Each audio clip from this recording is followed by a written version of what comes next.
Dr. Lopez, come on.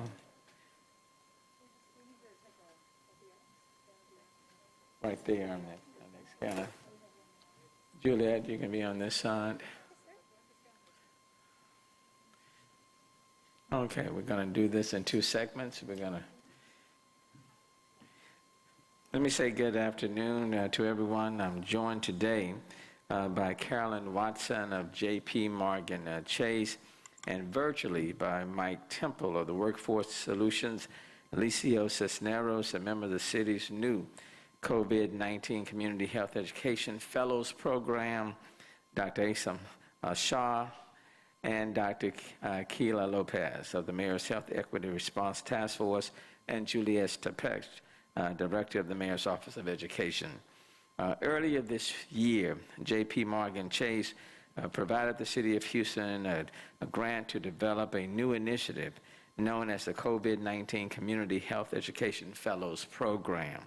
The program is designed to educate and empower at least 100 youth and young adults to help us fight COVID-19, especially in our most vulnerable communities.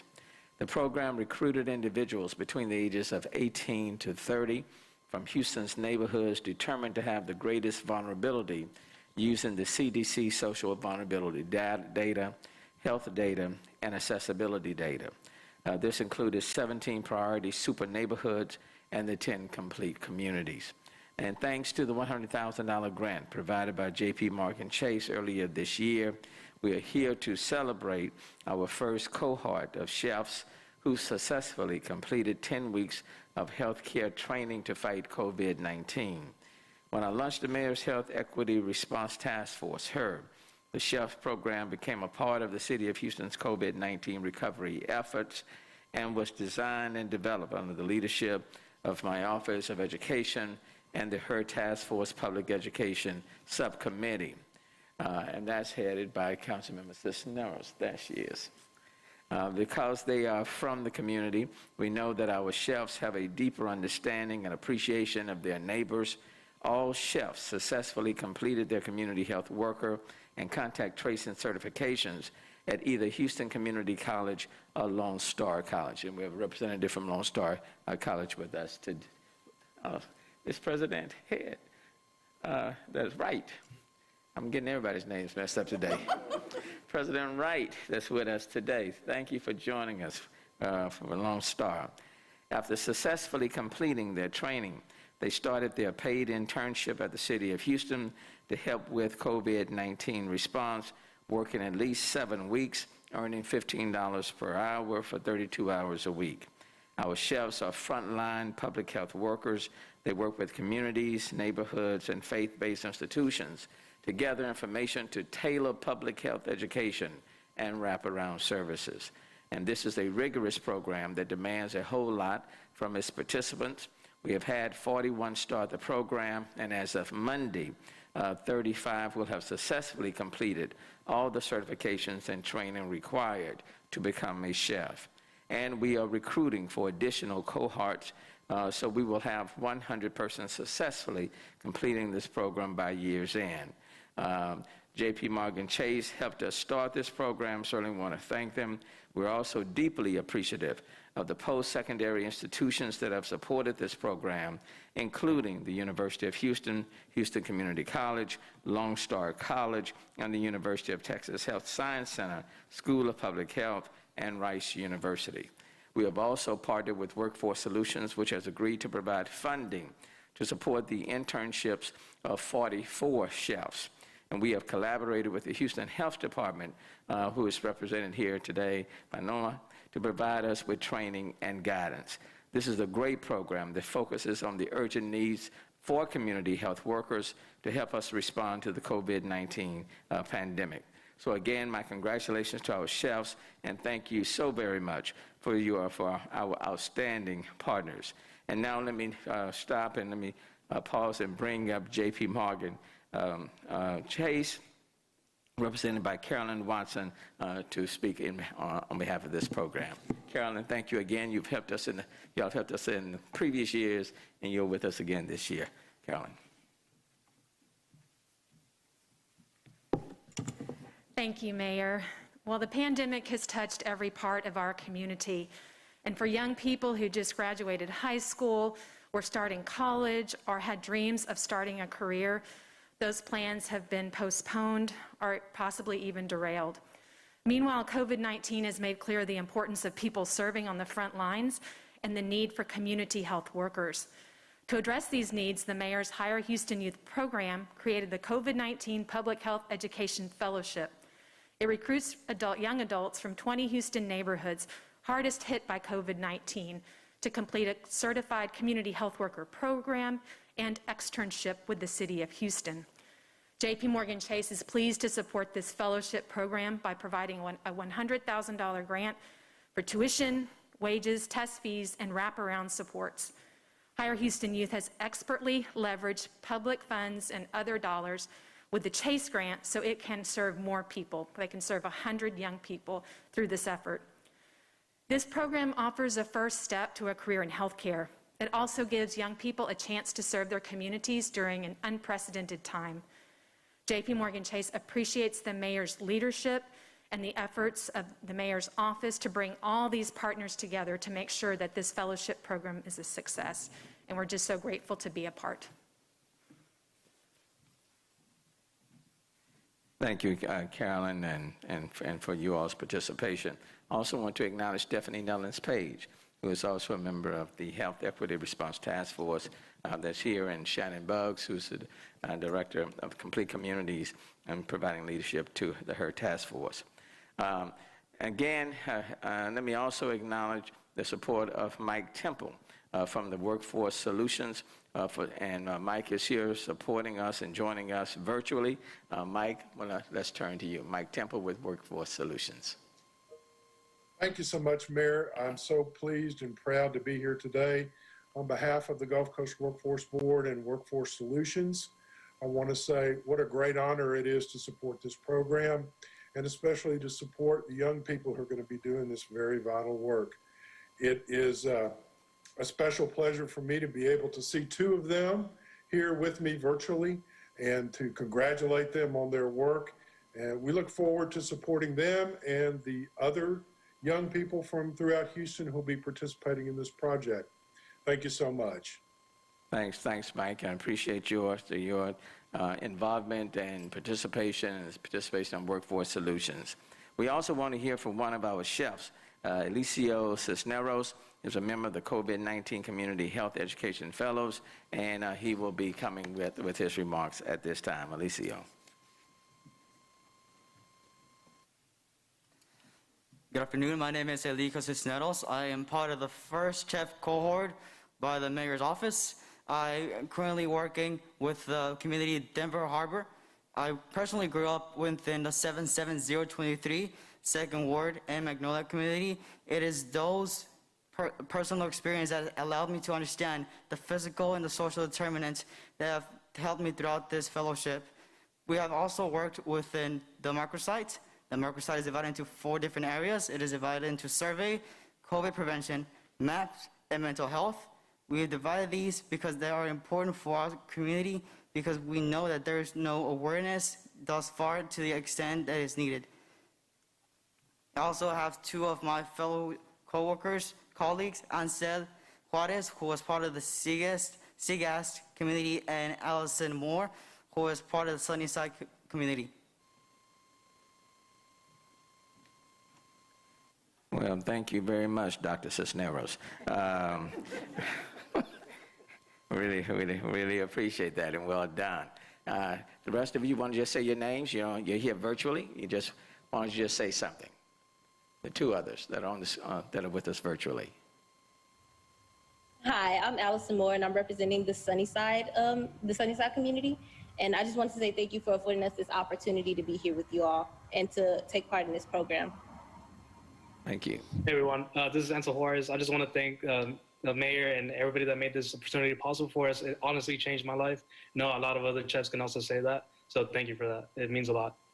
Well, thank all of you. You represent 3 of the 35 who have successfully completed it, and the additional ones that we're expecting by the end of the year.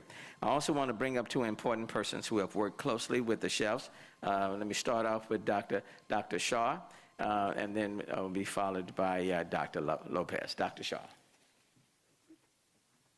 Thank you, Mayor. So first, I would like to welcome our 30-plus chefs. It is an honor to work with you, and during the training, it was very visible that you guys are very engaged, and not only engaged, very interested in reducing the infectivity in this city, in this town. So that is amazing. That's appreciated. This is a very innovative program in many ways, and only a person who has the acumen of this kind of innovation can think about that. I'm talking about our mayor. Mayor created her task force, and this task force is especially focusing on people who are underserved or underprivileged and the minorities, because we have seen the disease spread in those areas much more faster. So with that, from the Public Health Subcommittee, I'm the co-chair of Public Health Subcommittee, I would like to thank Mayor and the whole team of our Public Health Subcommittee, especially Juliet. It has been really a pleasure, and hopefully with this initiative, we will be able to reduce the infectivity in the city. Thank you, and continue to do the good work. Thank you. Good afternoon. As a Latina public health physician and a pediatric cardiologist at Texas Children's Hospital, I feel that the HER task force has been critically important in getting public health messaging for adults and children to diverse communities about COVID-19. Particularly for non-English speakers, having trusted chefs from those communities who have the ability to communicate with the residents in their respective languages is of utmost importance in getting our public health messaging across. Our Public Health Subcommittee, along with the medical and faith-based subcommittees, have conducted multilingual town halls to educate communities of color on COVID-19 and how comorbid conditions such as high blood pressure and diabetes result in poorer outcomes, as well as the fact that children can and sometimes do get quite ill from COVID-19. Working with the chefs to bring awareness in the effective public health principles of appropriate mask wearing, hand washing, social distancing, as well as continued preventative health practices such as vaccinations and health screenings is key to helping reduce COVID-19 and other disparities in Houston's community of color. I'm grateful for the Mayor's HER task force, in particular, the Public Health Subcommittee and the chefs for working so diligently to shed a public health light on ways to reduce disparities on COVID-19 transmission rates and mortality for diverse communities in Houston. Thank you, Dr. Lopez. And at this time, let me bring up Julie Estepetch, Director of the Mayor's Office of Education, and also someone who has given leadership to the chef program. Juliet. It's a privilege and an honor to be able to stand here with such outstanding leaders who deeply care about our community. I just want to say a huge round of thanks to the Mayor's Health Equity Response Task Force, the leaders from our Mayor's office who have shown countless devotion of hours and time and attention to the communities that should be served at this time. I also want to just say thank you to the partners. You have made this an extraordinarily engaging and a very powerful process to see how we can collaborate and work together to ensure that our most vulnerable communities receive the information and the services that they deserve. And I also want to say that the applications are still open for our cohorts, and if you wish to become a candidate, please contact david.sly, S-L-Y, at wrksolutions.com to learn about how to apply and become a COVID Community Health Education Fellow. And once again, thank you, Mayor, for allowing us this opportunity to serve. Thank you, Juliet, for your leadership and giving vision to this program. Again, let me thank the HER Task Force and all of the participants that are part of the HER Task Force. Let me thank the Houston Health Department for its participation in this program, and of course, higher ed, Houston Community College, and Dr. Wright with Lone Star Community College. Thank you. Thank the college, Chancellor Head, for his leadership and involvement with this program. And again, the focus is on at-risk vulnerable communities, and what better way to address what's happening in our communities than to utilize individuals who are coming from those communities and put them, as they help, put them on a course to advance their own careers, like Dr. Eliseo Cisneros, who is standing right here to my right. As we say, we call those things that are not as though they are. and they shall be. So look forward to seeing you again as one of your patients, free of charge. Remember that when you see me again, you know. I said that was going to happen, free of charge. No appointment required. All right, again, let me thank J.P. Morgan Chase again for their investment in this program. But this is the way we go out and we reach the people in these communities. And the reason being is because COVID-19 is having a disproportionate impact on communities of color, okay? And so we've got to get the message out, and this is one way of doing it. So thank you all so very much. If you will segue off stage to my left.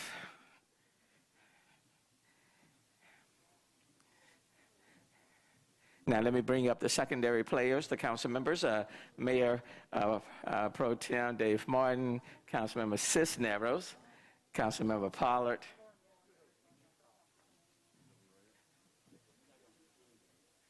Dr. Lauren. Dr. Purse is with us.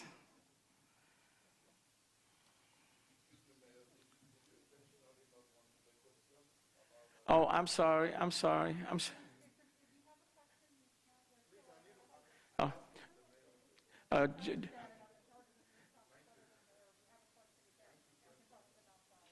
Okay, I'm sorry. I forgot you may want to have questions about the program. That was my mistake. Okay, sorry about that. All right.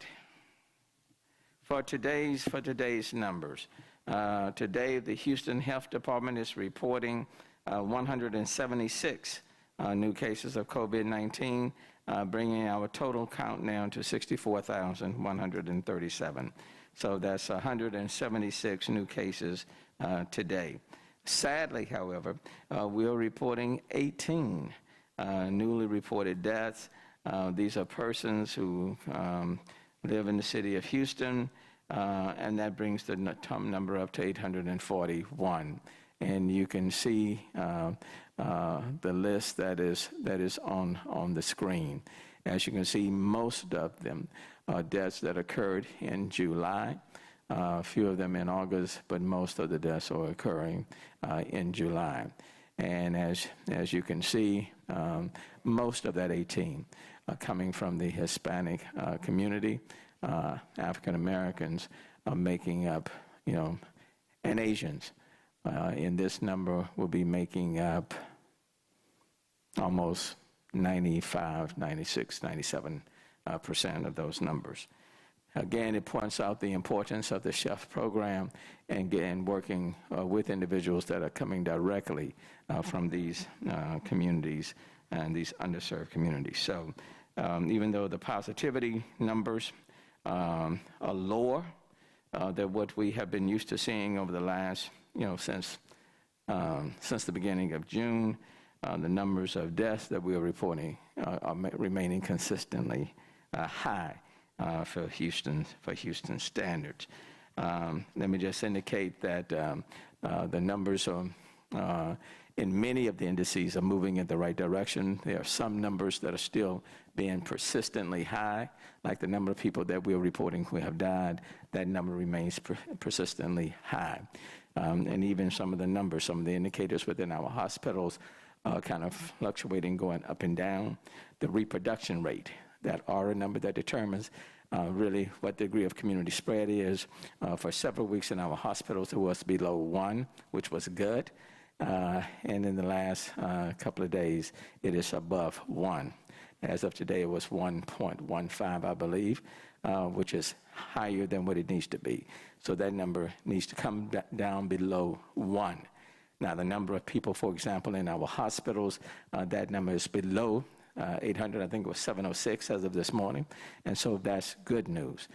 The positivity rate in the community, as we reported, is 7.8, and that's a substantial drop from where it was, let's say, a month or so ago, which was as high as 23, but it needs to be at 5% and below, and it needs to remain at 5% or below, and we have not yet achieved that mark.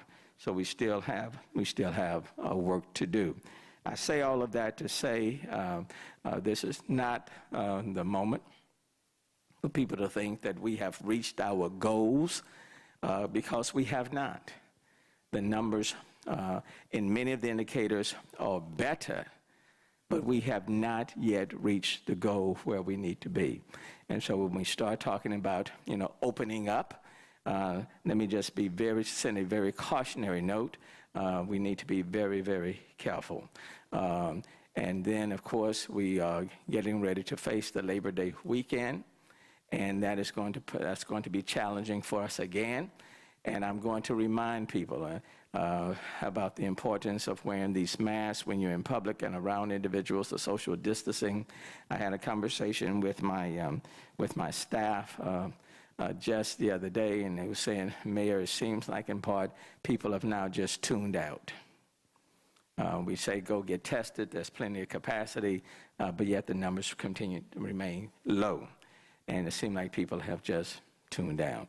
I don't know if people have simply just gotten very tired of the conversation, but be it as it may, this is a persistent, insidious virus that just will not go away on its own.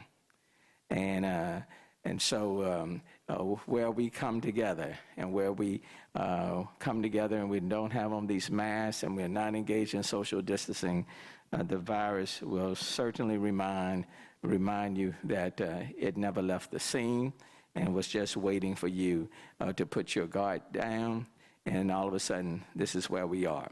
And to give you a case in point, for a week or two, the hospitals, TMC, they were operating simply within phase 1 in the ICU beds. They were not in phase 2. As of this morning's report, they had slipped back to phase 2, okay? And so the point is that I want to make, as quickly as numbers can appear to come down, those numbers can start to swing right back up if you let your guard down and if you are not as persistent as this virus is. So as we approach the weekend, I'm again saying to HPD and to others that when you're out and about over the Labor Day weekend, if you're in public, in large gatherings, you don't have your mask on, I'm going to give you a quick warning, and then if you don't comply, the citation will follow. Okay, don't want to do it, but we have to bring this positivity rate down to 5% and below, and it needs to stay down, especially now that we're getting into the flu season. The other point I want to make is that you need to get the flu shot.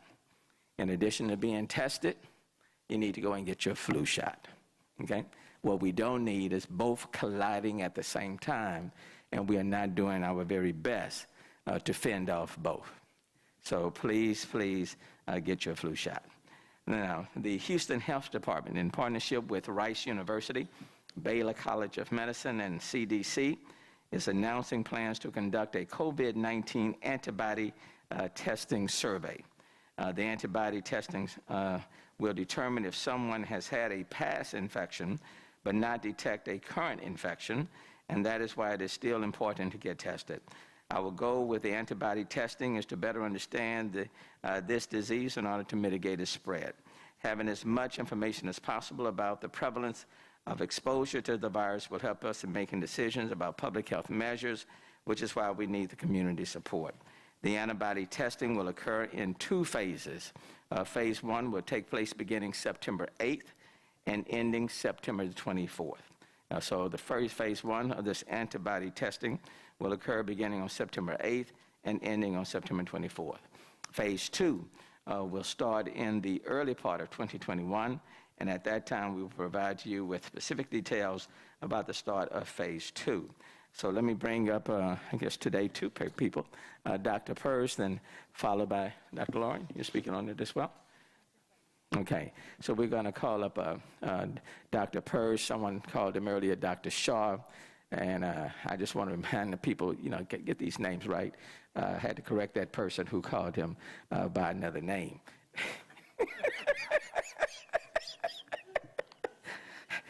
Dr. Purse. Thank you, Mayor. And if you don't know me by now, So thanks. This is an exciting development. Our partners with the CDC, Baylor College of Medicine, Rice University, and of course the Houston Health Department are going to be embarking on a trial where we are going to be in advance randomly selecting addresses across the city, and we'll be visiting those residences and asking people to participate in this trial. If your home should be selected, a team consisting of a Houston Health Department employee wearing a Better Together t-shirt, along with a paramedic from the Houston Fire Department, will arrive and explain to you that you are one of the ones, your home is one of the ones that was randomly selected to participate in the program. And if that should occur, what you can expect is there will be a simple questionnaire to be filled out, and we would ask that that be filled out for every member of the household. And it's not difficult, and it's pretty straightforward questions. And of course, there will be no questions related to things like Social Security number, bank accounts, none of those types of things. So if anyone should show up asking that, that is not us. We have no interest in that. We would never, ever ask any of those questions. But we will ask about if you've had signs and symptoms of COVID, if you've been exposed to anyone that you know that has had COVID, things along those lines, medical, COVID-related questions. We will then ask if we can obtain a blood sample from each member of the household, which will be tested for antibodies. And to remind folks what antibodies are, those are part of your immune system that has reacted to a previous infection. And so to remind you, we've talked about this before, is that your immune system knows what is you. And as your body develops, as we grow and your immune system matures as a child, it comes to learn what is you, so that it then knows whenever something shows up which is not you, it will react against that. So whether it be a virus, a bacteria, a parasite, a foreign body like a stone or a sliver or something, your immune system recognizes that that is not you and reacts to it. Now, it takes a little bit of time between when you first get infected and when your immune system develops that reaction. And in that reaction, your body will develop antibodies. And so in the acute phase, the antibodies help get rid of the infection, but then it's also sort of like an immune system memory, so that if you get exposed to that again, there will be some antibodies around, hopefully, to get your immune system jump-started. And so that's what we're testing for. That's why this is not a test for an acute infection. This is rather a test to see if sometime in the past you were infected. And that's important to us to get an idea is across the community how many folks have been infected and to what degree of antibody response they have. Because as we move forward, we need to know this information to get an idea of what the virus is doing in our community so we can get ahead of it and control it. So this is what we're going to be asking. One is to fill out the questionnaire, and number two is for a blood sample. You will get the results of your test. It will take about 2 weeks, but you'll get the results of your blood test. We'll tell you whether or not they found antibodies in your blood. We will come back again in January, as the mayor said, and do this again. Again, there will be a random selection of addresses across the community. But in addition, folks who test positive the first time, we're going to ask you if you will participate with us again the second time, because we want to be able to see and compare what your antibodies are doing as time goes on. As I said, this is voluntary. We're doing it in relation with Rice University, the Kinder Institute, the CDC, and Baylor College of Medicine. And we really ask people to participate with this. It's obviously free, but it's going to really help us find out how this virus is behaving in the community and give us the intelligence, the information, the insight into what the virus is doing in our community so we can help get ahead of it and therefore get us all back on track. Thank you. And Dr. Hopkins, anything more to add? No. Okay. So again, that's additional testing that will be taking place, or phase one will take place beginning September the 8th, and it will be ending September the 24th. Let me just say this. I want to remind everyone that today is the last day for landlords and renters to apply for the city and county's rent relief program. The program is a lifeline to those who have fallen behind and cannot pay rent as a direct result of COVID-19, and you can find more information on the Baco Ripley website. And that's between the county and the city. We're talking about $60 million in rent relief. So please, please, this is the last day for landlords as well as tenants. So please apply for those dollars. At this point, we'll stop, take questions from anyone that may have them. Deborah.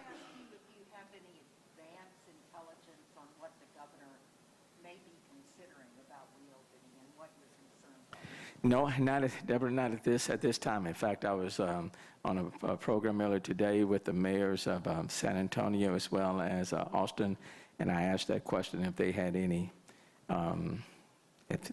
conversations about the governor's plan to reopen beyond where we are, and they had nothing to share. So at this point in time, we're waiting just like everybody else. Do you have any specific concerns in common with those other mayors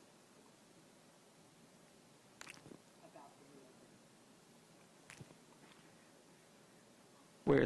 Where's my press statement? The answer would be yes. Okay, let me. I do have a. And I'm not going to read it in full at this point in time because we really don't know what's coming out, so it would be premature. Let me just put some cautionary notes. We saw what happened in April when counties and cities came together to slow the progression of this virus, working in collaboration, for example, with our community partners, working very closely with the media. Getting the word out and telling people to engage in social distancing, wash their hands, all of those things we did in collaboration. And then the state also came in and imposed its version of what I call a stay home, work safe measure. So we all worked collaboratively, and at the end of April, we had very good numbers to report that were quite better than most cities across the country. It was at that point in time, though, that the state took total control and took the local governments out of the equation. We were not able to utilize any of the tools that we had utilized before. And then what we saw 30 days later in June is that the numbers started to go up.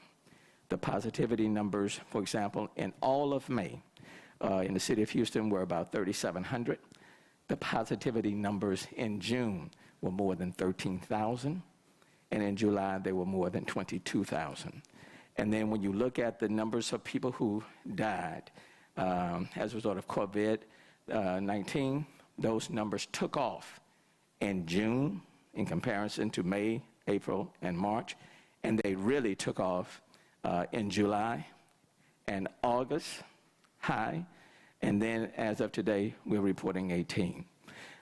So it's one thing to do things collaboratively, because it takes all of us working together to not only slow the progression of this virus, but really to crush it. And we have yet, the state of Texas as a whole, and I can speak for the city of Houston, we have yet to get this positivity rate to 5% or below. So I would certainly caution any movement to aggressively move forward without really looking hard at the data. And quite frankly, until that positivity rate is 5% or below. And then when I look at the numbers in the hospital, just like today, the numbers we received from TMC, they were even putting forth a cautionary note. And that is the R, the reproduction rate, was now above 1. That is a telling sign. It needs to be below 1. The number of people, for example, in the ICU beds, they have gone back from phase 1, now slightly into phase 2. And so that's a cautionary note. So I think we just need to be very careful, but whatever we do, whatever decision is made, it should not be made unilaterally. It should be done in collaboration with all of the partners. Not to say things should not take place, but it is important to seek input and some guidance from people at the local level, community partners, hospitals, because in the end, you don't bring these numbers down just with a dictate coming from Austin or from DC. It requires local partners. And I will tell you, as you all very well know, we have had numerous press conferences, just like today, encouraging people to mask up, maintain social distance, to wash their hands. We've invested money on television, doing commercials. And it's not my intent to scare people by being on television doing one of these numbers. But if I have to scare you, in order to get you to put on your mask, we'll do that. Unilateral decision-making in an attempt to contain, mitigate, suppress COVID-19 is not a good strategy. Now, having said that, the caveat, I don't know specifically what will be said, but that would be my advice in the most respectful manner, way I can put it. When in the month of July, when things were really blazing out of control, we had several conversations, and they were very positive conversations. They were very good conversations. But I have not had any conversation with respect to what any future plans will be. Okay. Yes, sir. Pool question from KHOU, and it's for Dr. Peirce. Sure.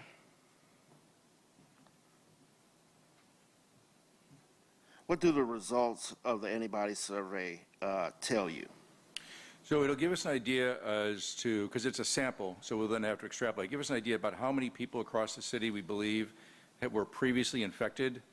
And because we're doing it across the city, we'll get an idea as to where, looking for neighborhoods where there may have been some more. So today, we estimate that. We've shown maps and we've shown the graphs, but that's based on people voluntarily going and testing. And so there's a bias there, right? So the bias is who decides to go and get tested. This way, we're going to be pre-selecting residences across the city, so it will eliminate that unintended bias that occurs with just looking at the people get tested. So it may give us a clearer view as to where the virus has been.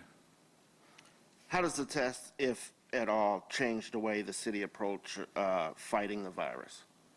Well, so one of the things that we've been doing, as you've been seeing, is as we find neighborhoods where we think that the virus is particularly active, we've been sending teams in. We've had teams going door to door in some of the neighborhoods to try and educate folks and encourage them to get tested and so on and so forth. So this may give us a different view of things where neighborhoods may have been more severely impacted than we previously recognized, and so we'll redirect our efforts there. The other thing that I wanted to point out when we talk about antibody testing is that sometimes people get confused that if they have antibodies, so I want to remind folks that if you get tested for antibodies, that does not mean that you have any immunity necessarily.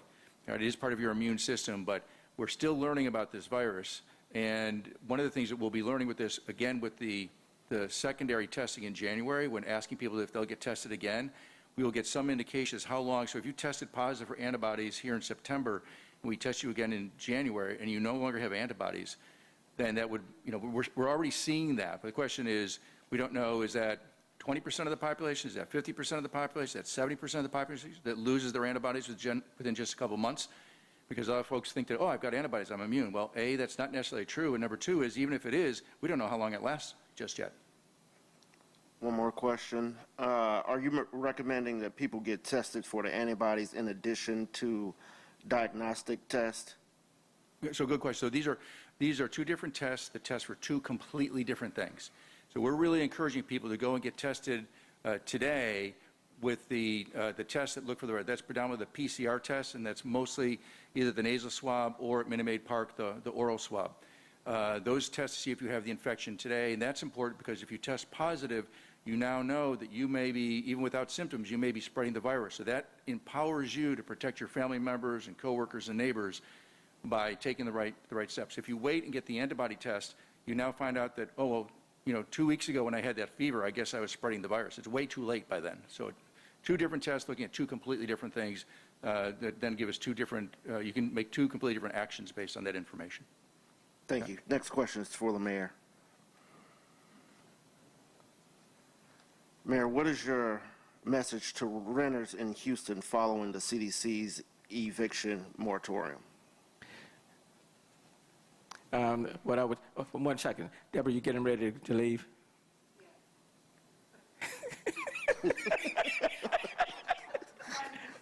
Do you have to leave at this point?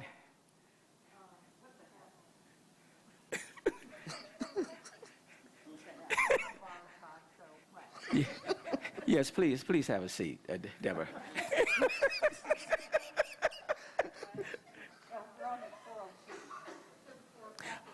Well, let me do that. Let me do it, and I'm gonna come back to that question. Okay.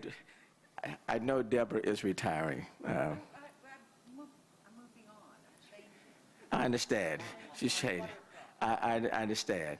But since this may be the last press conference, certainly in this format, between now and Friday, I did want to take this opportunity to just thank you and acknowledge you for your reporting, your service, your commitment, not just to the station, KTRK Channel 13, but for the city of Houston. After 42 years of reporting and retiring after 42 years of service,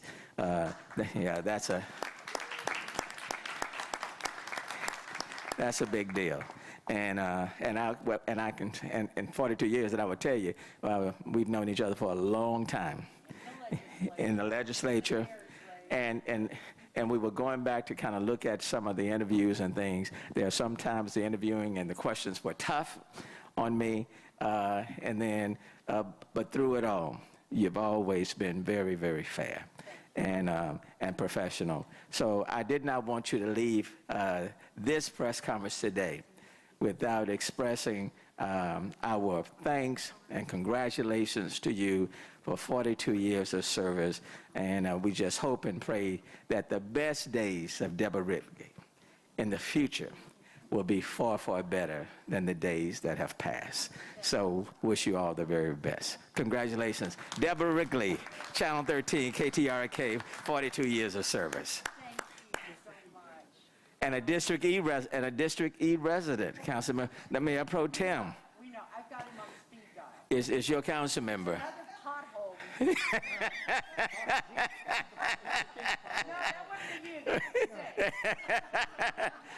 Thank you, Deborah. Thank you. Okay, appreciate you. Take care. Bye. Okay, now give me the question again. I forgot it. Give me 1 second. I'll go back to it.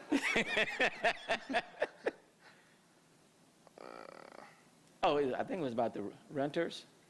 Yeah, Yes. it was about the renters. Yes. What's your message to renters in Houston following the CDC eviction moratorium? Let me just say, with respect to the CDC moratorium, which says that you cannot be evicted if you fall into certain categories, if you qualify, through the rest of this year. It doesn't say anything, but they make very, very clear that your financial obligation is not being waived. At some point, it's going to have to be paid. When you compare what's available to you right here in the city of Houston and Harris County, you're talking about an opportunity to get 2 to 3 months of your rent paid.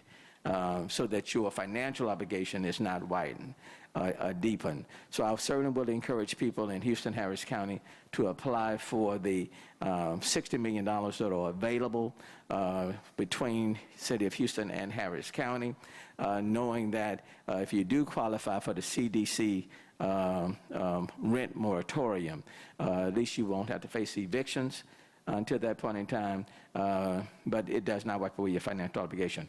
Let me just also say to individuals, to the extent you can pay your rent, please pay your rent.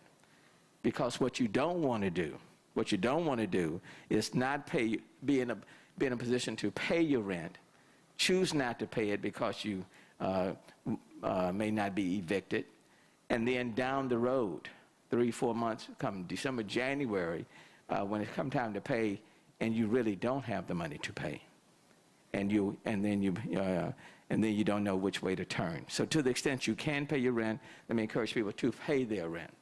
You know, don't say, well, I don't have to, I'm not going to be evicted, and just choose not to and put it on something else. But do take advantage of the rental assistance program being offered by the City of Houston and Harris County, the $60 million that are readily available. Should there be a ban on temporary evictions? Well, the CDC has made its decision. My preference is to provide people with cash assistance such that their financial obligation is not worsened. Okay. 1 second. No. I'll go to Dylan and come back to you. Okay. Mayor, I've got some questions about hurricanes, if that's all right. Oh, always timely. I know obviously the near miss with Laura kind of renewed urgency here about the need to prepare. Yes. Naming to Mayor Pro Tem the surge protection czar, I guess, for the city going Yes. forward. Yes. You've been very clear about the need for obviously a coastal spine. There's also this idea to put some barrier islands in the Galveston Bay. Is that something you guys are supportive as a sort of measure that might be able to be done locally as the Ike Dike is being prepared, or are you guys more focused on the coastal spine? I am seriously focused on any I guess mechanism may be the word for the lack of any other, that will mitigate against that storm surge coming into the Galveston Bay that can impact the southern part of Harris counties, that could impact, for example, the Bay Area, the port, and many of those communities and businesses in that area. That's what concerns me. We were very fortunate in 2008 with Hurricane Ike. We were very fortunate. But I don't know how many chances we are going to have. So whether, for example, whether it's the proposal being put forth by the Corps of Engineers, which is a very costly one, could be as much as $31 million, whether it's not as the proposal coming from A&M, or coming from the SPEED program with Rice, with Jim Blackburn and that group, whatever it may be that can mitigate storm surge, then that's what I'm in favor of. What I do know is that we can't keep just talking about it, because we've been talking about it for quite some time, going back 10 years ago, whereas 10 years later and we're still talking about it. We now need to act on it. But let me yield, because I know Mayor Pro Tem Dave Martin and Councilmember Robinson have been very active in working on this project. And Mayor Pro Tem Martin is going to be leading the advocacy effort for the city of Houston. Thank you, Mayor. And we look at it as a system. It's a system of a number of projects, a system of the outside barrier protection at Galveston, where you keep the surge from coming into Galveston. Then you have the interior channel, the interior gates in Galveston Bay. And then you also have the interior system in Galveston Bay with the Galveston Bay Park. So there's a number of things that coincide with this. And then we look at it as a systematic approach. If you look at what the mayor had suggested, had Hurricane Laura come 30 miles further to the west, it would have been catastrophic given the conditions of 20-foot surges into Galveston Bay. The reason why is not only from an economic but an environmental catastrophe. You look at 60% of the jet fuel for the United States is in this area. 40% of the car fuel, of the gasoline, is in this area. So you can imagine 20-foot surge entering Galveston Bay into some of those holding tanks and what could have happened. So instead of talking, we need to become reactive. And we're working on that now as we speak and making sure that we have the support, because the match will be 60% federal dollars and 40% local dollars. Whether that's local dollars here or the state of Texas, it has to be a combination of factors. But it's a systematic approach that will prevent it not only from entering from the Gulf into the area, but more importantly for the city of Houston is the Port of Houston and all of the manufacturing and chemical outlets that we have in this area that is vitally important to run in the United States. If you talk to some of the industry there, they can protect their assets because they build them up high. But what they don't realize is if it floods, people cannot get to the plants. People cannot get to Baytown Refinery to run the products and run the production. So it's not only the physical assets, it's the people who live in houses that are now flooded, roads that are now closed because storm surge. So it's a whole mosaic type of approach. So we're looking forward to doing this project. I met with Chairman Flood czar Stephen Cassetto today to start talking about what we're going to do initially. And I appreciate the mayor giving me the opportunity to do this because it's vitally important. When you say this project, do you just mean kind of the advocacy for the surge, or are you talking about a specific, the Bay project or the... I'm talking about all the parts of the system, the Ike Dike, the storm surge protection, the interior Galveston gates, studying those, putting it together, and making sure that we have the funding for them. Cool. So thanks. And then, And let me just add in closing that piece, we need not wait until we get all of the money to do the entire system, but we do, even if it needs to be done in phases, we need to start moving on it like right now, because it will take a number of years to build, but the storms are not going to wait for us to get it done. So we need to start on it now. Mayor, that's the surge, obviously, and a huge threat, but most experts say we're not ready for the wind or flooding threats either. Are you, as the administration, I guess we'll take those one at a time, with flooding, I know that the city is sort of behind the county in terms of floodplain regulations that passed, I think, last summer. Are those coming to the City Hall agenda anytime soon, or? Well, I don't know if we're behind. I know we've already made the changes where we're having to build up higher, 2 feet, whether or not you're in the 100 or 500-year floodplain. So that's already been done. We are building higher. With regards to all of the, for example, we have 4 hazard mitigation projects that are priority. 3 of the 4 have been approved and moving forward in terms of their design. And that's the floodgates in Kingwood, the North Canal project, the largest stormwater project in the state, $131 million, the $47 million detention project in the Inwood Forest area. And then we are waiting on final approval for the 4th hazard mitigation project in West Houston dealing with TER 17. So 3 of the 4 have been approved and in the design phase, and we're moving forward.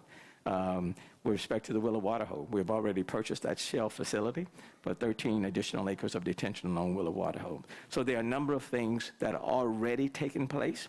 So we are in better shape than we were a few years ago. We're not yet where we would like, where we need to be, but significant progress has already been made.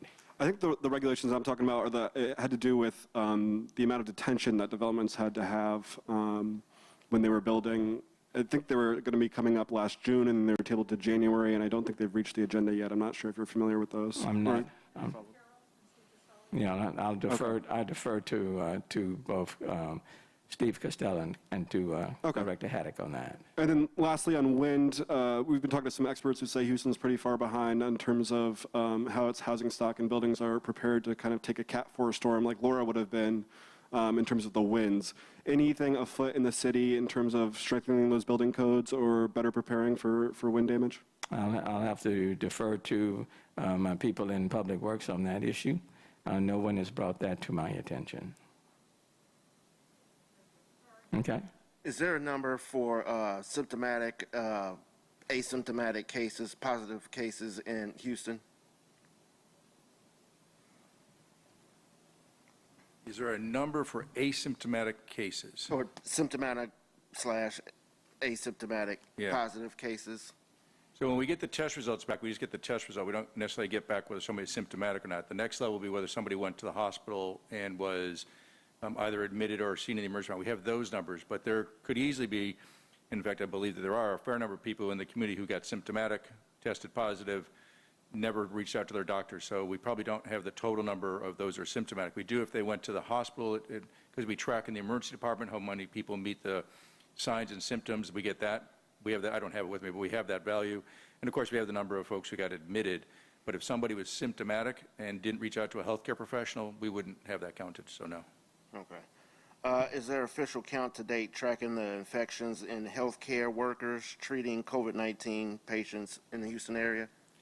So that's done. So that's part of the private industry of healthcare. So that's done within, for example, the Memorial Hermann system, the Methodist system. They have those numbers. We get those numbers in terms of just people who tested positive. So we leave it to the employers to help track that. And of course, as you know, the health department, or the healthcare systems, the hospitals in particular, have done a really terrific job of identifying when their employees become ill and then doing the contact tracing and stopping the spread, such that now there's very low infection of healthcare workers across Houston, because they've done a really excellent job. So I don't have the number for you, but I will tell you that if you go to a hospital today, your chance of becoming infected at the hospital or even a doctor's office is extremely low. Do you have anything you wanted to add to?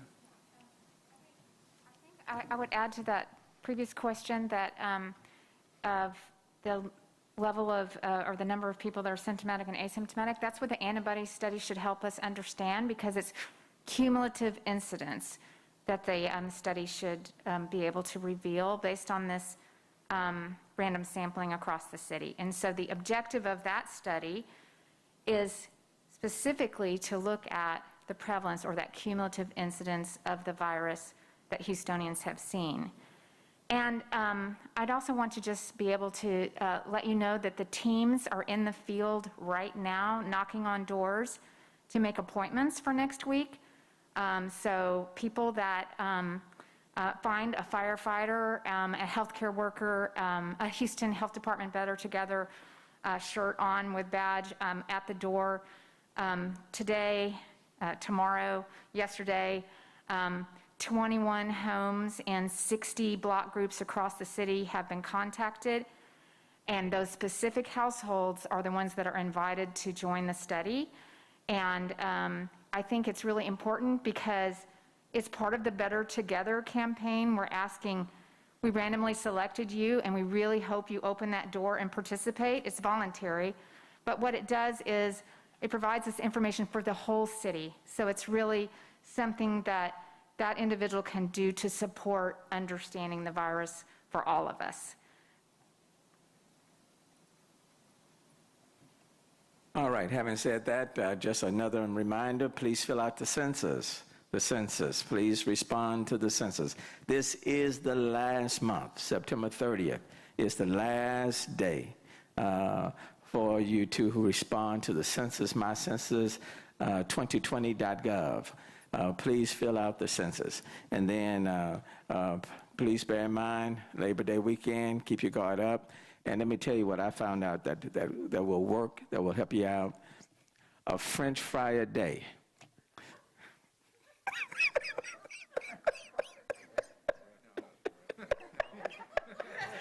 Did that work? All right. Well, I got to tell you, for the first try. All right, I think we're done. I'm sorry, I couldn't let that go. A donut a day. Carrot, maybe a carrot, an apple, peach.